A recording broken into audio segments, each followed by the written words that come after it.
Education remains a universal human right, and it is universally accepted to be the bedrock of a nation's development. The outcomes of education are certainly influenced by a number of diverse determinants. Year in, year out, children spend most of their time in the school.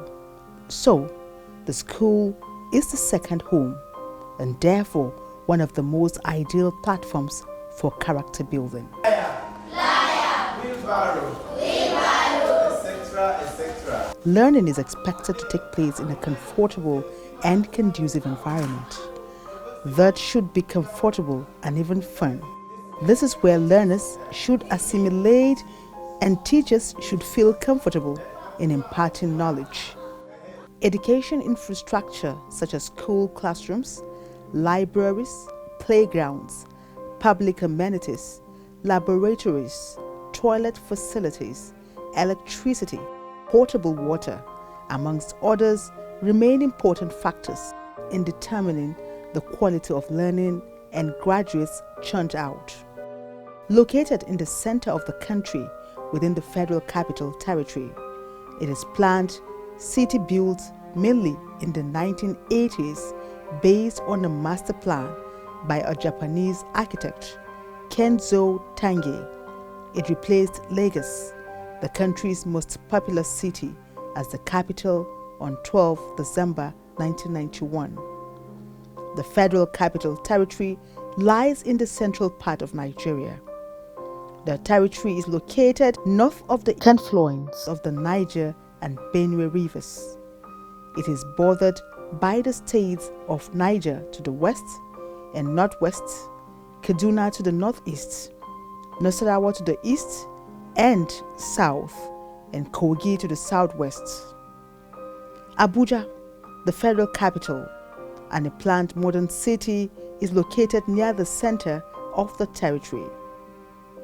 The FCT covers an area of 7,290 square kilometers with an estimated population of 1,406,239 as of 2006, 3,564,100 as of 2016. The Federal Capital Territory consists of 6 different area councils, namely Abaji, Abuja Municipal, Buari, Gwagwalada, Kuje, and Kwali.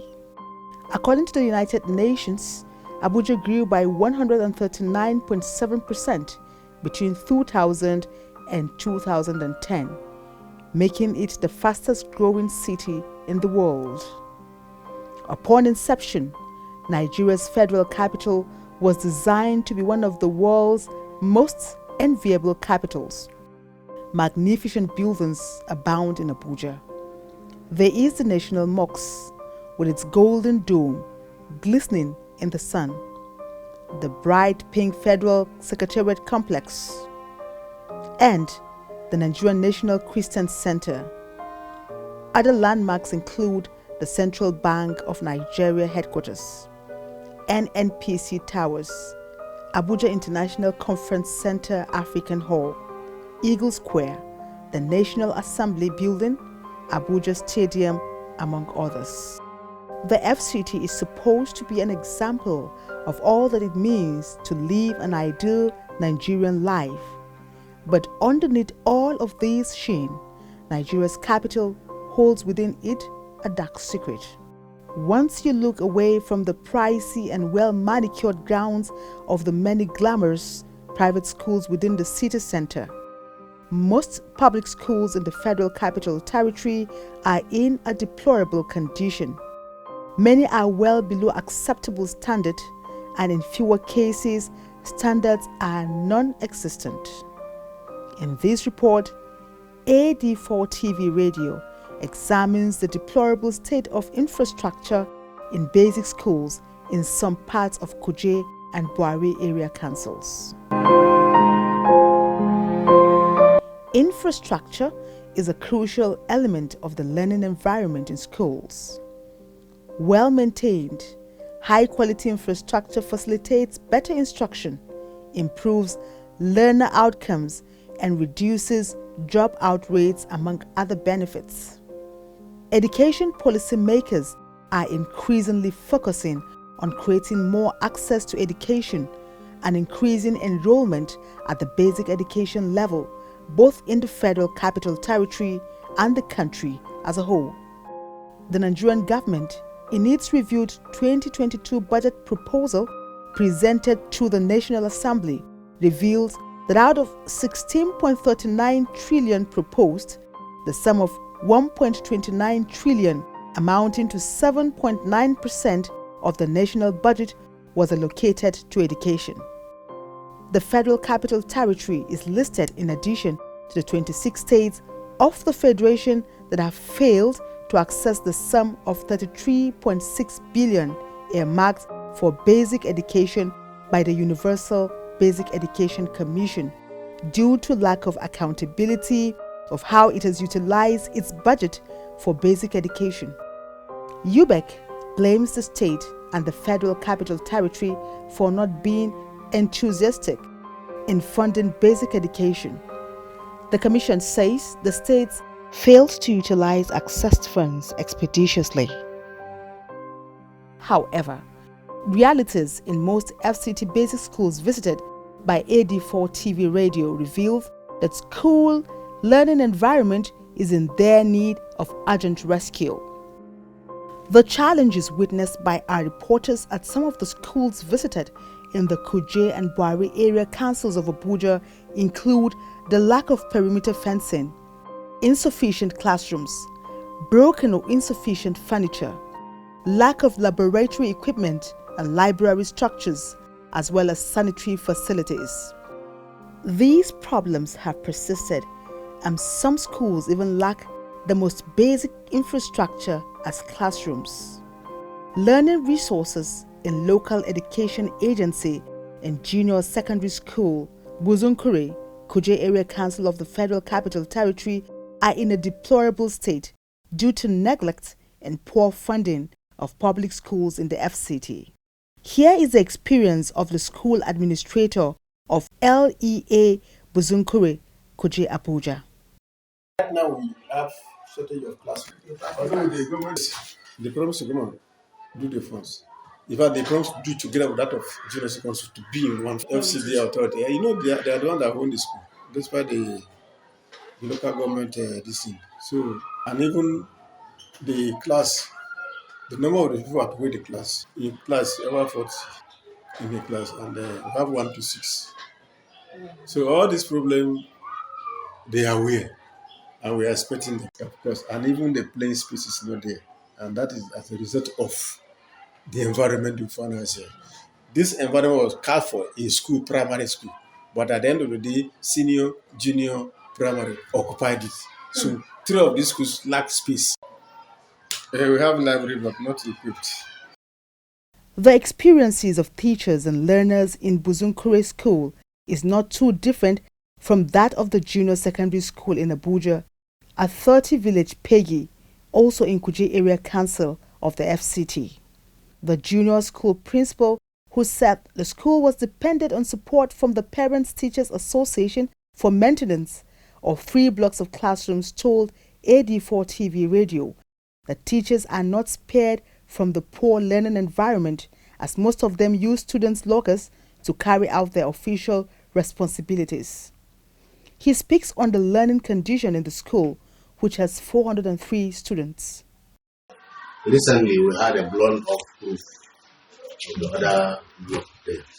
And the PTA said that repair the blown-off, but just for a while, because the roof, the woods inside are rotting. So it's just temporary. At times when it rains, even after the school, I'm not comfortable. My thought is always here. How will it be? The student must learn, but under that condition now, it is the season now. The moment the roof is off and it's raining, there is no how to have a learning effectively taking place in that kind of situation. So, the issue of additional block of classrooms, provision of the perimeter fencing and provision of computer lab, library, home econs lab, the science and technology lab is the building at the other side, but it's not equipped. We don't have adequate furniture for the students. A situation where a desk is meant for 2 students, but 3, 4 students are on top. You can see the convenience right in there. It's not there. In LEA Primary School, Kayada, also in Kuje Area Council, a visit by AD4 TV radio revealed the disturbing state of the school. Inquiries unveiled challenges of insufficient classrooms, insufficient furniture, and non-existence of other facilities. The school manager speaks on abandoned computer laboratories, presently housing desktops destroyed by the rains caused by leaking roofs. Because government has done some aspect for us, and we still need more. You still need them more to come and still help us in terms of classrooms. We don't have enough classrooms, enough furniture like pulpit seats. We don't have enough. People are still sitting on the floor. Even in the classroom, some teachers, they don't have chairs and tables. Why some has, but we need more. Presently, we are joining class A and B in one class. And the chairs are not even enough there. They are sitting 4 instead of 2. How I wish government will come in and help us, or stakeholders will come in and help us. We have library, but it's not something to write home about. We need renovation of our library. We don't have standard library. Then this our admin block also. We need innovation here. Look at my office, no toilet, no where to use myself. We don't have toilet here. And as we are coming, when you look at the building, it's rotting. In short, the wall is even falling and it's linking. Some part of it is linking outside. Then we also need material, teaching materials, and that is instructional materials. We need them that will aid teacher to deliver his or her lesson successfully. We are having shortage of teacher, especially the area of mathematics, English, and religious studies also. Most of our teachers have been transferred. I asked, why are they transferring teachers like this? They said they want UB teacher to be in the secondary, junior secondary school. That is where they're supposed to be, not in primary school. So right now, any school in primary you go to, you will see that they will have shortage of teachers because of that UB primary, UB teachers that are being transferred to secondary board. Some of our seats got spoiled and they were packed to the admin block for repairs. So by the time the seats are in proper shapes, they will bring them back. But the class is congested though, yes, because some seats per seat 5, 4. So you can see the way our seat is. It's not that it's that large. It's not wide enough. So some have to just manage themselves and sit instead of squeezing themselves and sitting on the floor. We just have to create how they can just sit. Some children will come to school with just a notebook to take down 13 subject notes. It's not adequate. So these are the aspects we don't know, whether it's the parents, and some parents, when you really look at their condition, in fact, you don't blame it on them. The population of the pupils here is growing every day, and then accommodation problem is our challenge, one of the challenges we are facing. And the library, look at the ceiling and other things there.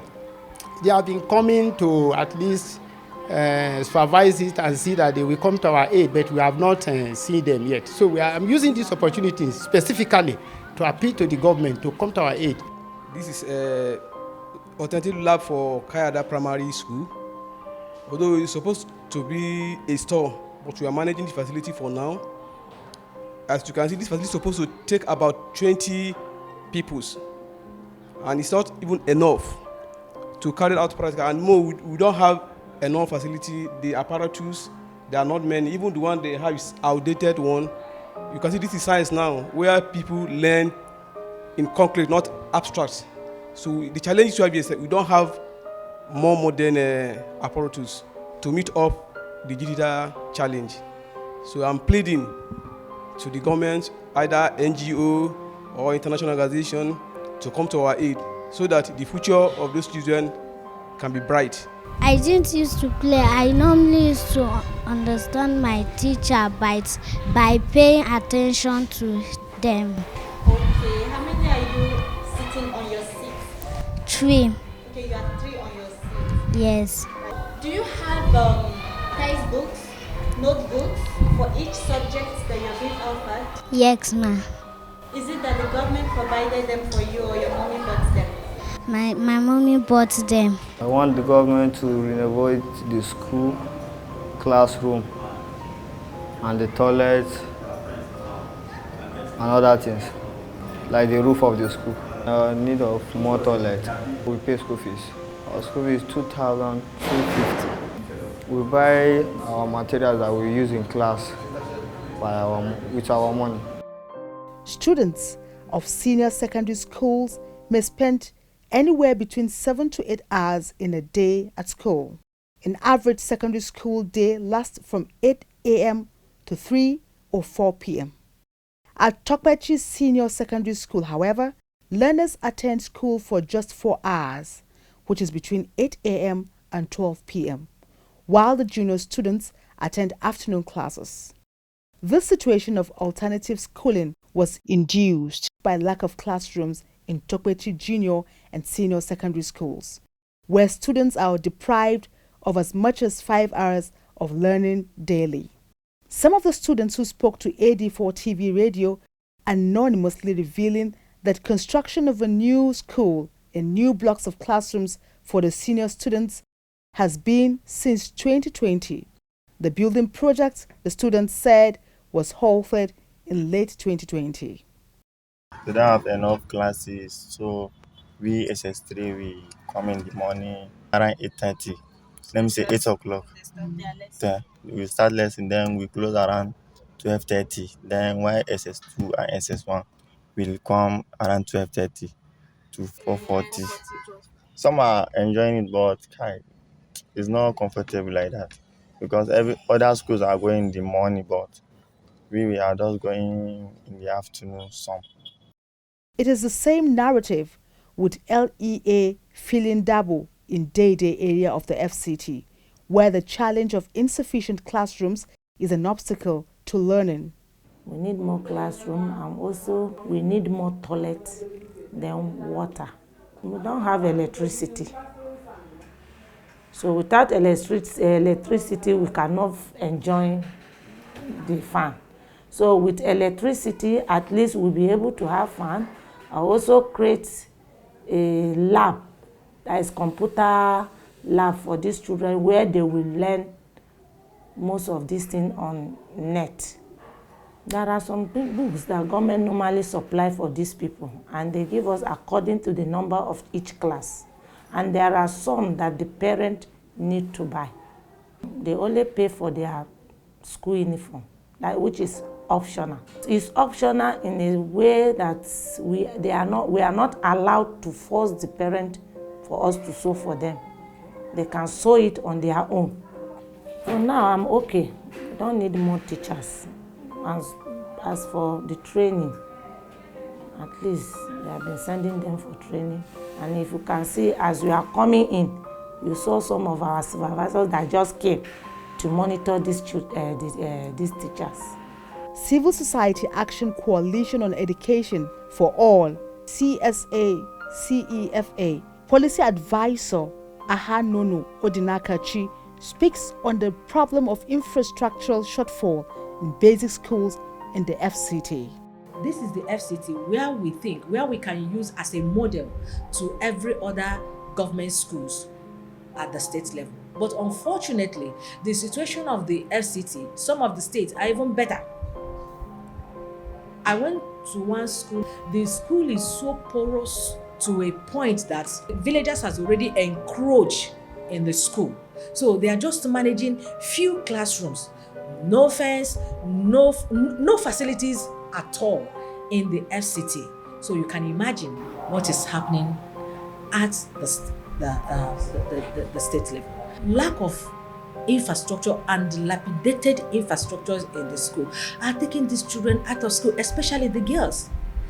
Most of the public schools, we don't have the adequate infrastructure for both the boys and girls. No wash facility for the girls and also the boys. So the resultant effect in the future is, one, Nigeria will be lacking manpower when it comes to intellectual development, because children are no longer interested in going to school. So it will get to a point getting people that are well educated that can contribute meaningfully to the development of the economy and also strive at the global level will not be there. Secondly, it will get to a point we will not have our eyes closed while sleeping, because these children will grow up to adulthood, and when they grow up to adulthood without any meaningful skills to make them useful to themselves and to the community, they will bounce back to the society that refuse to take care of them. If government really wants to be truthful and do the right thing, they should adhere to that principle of increasing the budget of basic education from 15 to 20%. If education budget is well utilized, we are really going to see a whole lot of changes. In as much as we are advocating for increase in education budgets, let's give account of what the one that has been budgeted, what we have used it for. Further investigation across schools visited revealed that a needs assessment exercise was carried out by the Education Secretariat of the FCT in 2021. According to the school managers, the needs assessment were carried out on the directive of the Minister of the Federal Capital Territory, Mohammed Bello, following the obvious deficit of infrastructure in public basic schools in the FCT. Some of the school administrators who spoke to AD4 TV radio on anonymity said the FCT needs assessment team promised to return with construction of additional blocks of classrooms and other facilities that could make teaching and learning easy. But so far, the pupils are left with no option but to learn under the inhumane condition. Every child is entitled to have a qualitative and sound education for a more promising prospects. A country's development lies solely in its educational system. The high standard of quality education in the nation is the only way to give rise to improved changes in the nation's administration.